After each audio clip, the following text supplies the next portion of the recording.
a very distinguished professor of higher learning, a pupil who had studied with Malifi Asante at Temple University,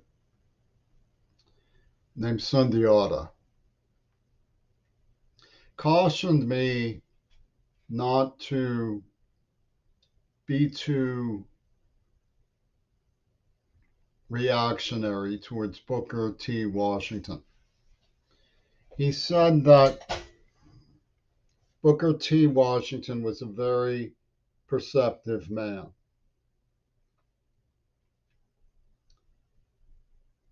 There are reasons, I suppose, that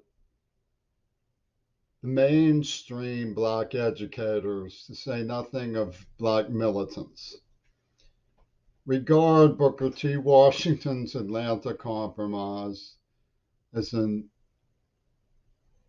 unconscionable catering to the white power structure.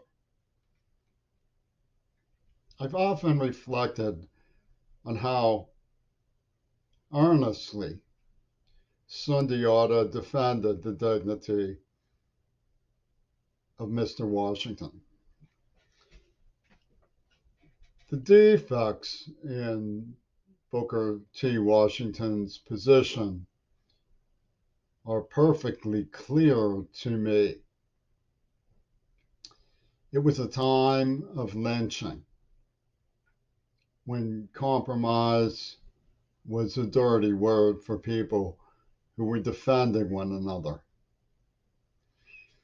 It was a time of robber barons not only developing the alliances with each other and the world's military industrial furnaces in such a way as to regard black manpower as cannon fodder for their wars.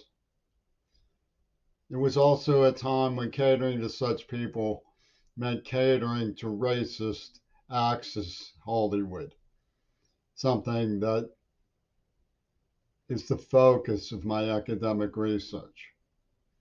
And of course, there's the more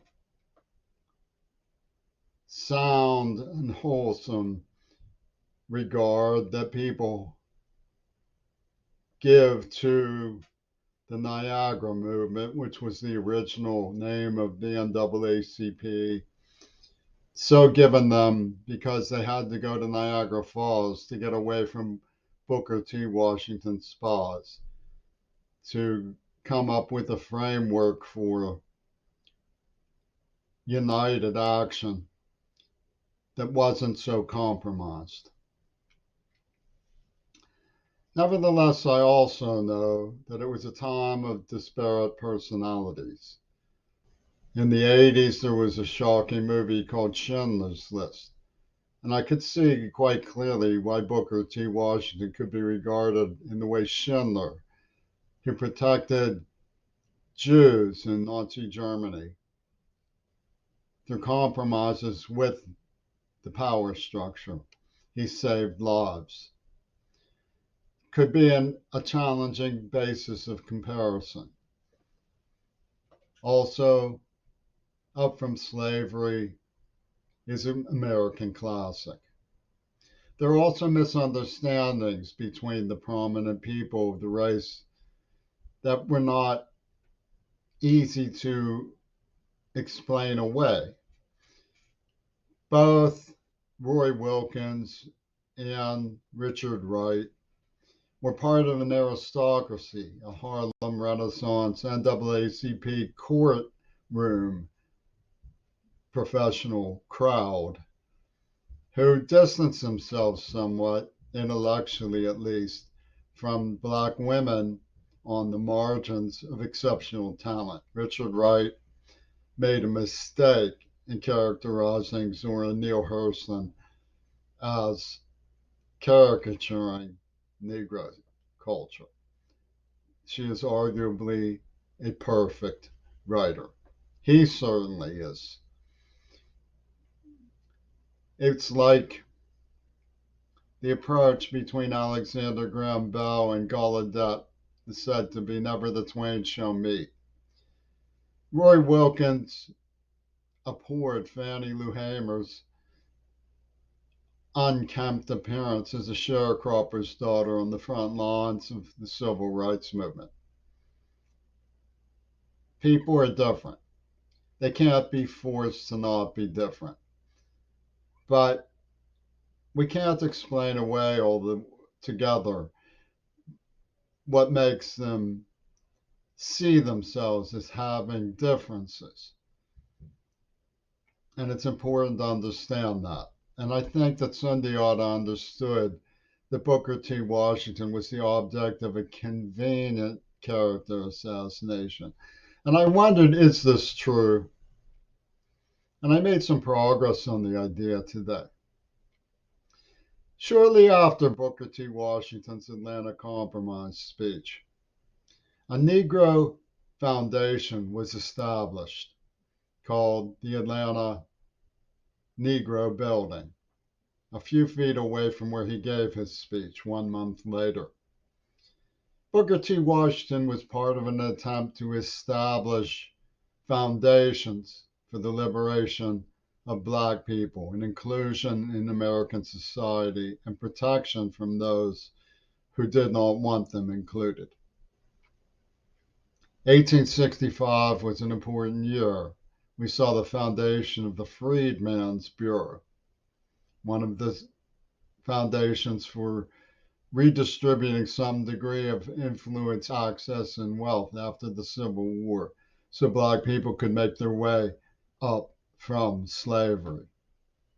There were also characters who may have been more important to the overall tone of Black militancy at the time, such as Herbert Harrison. Herbert Harrison was an atheist.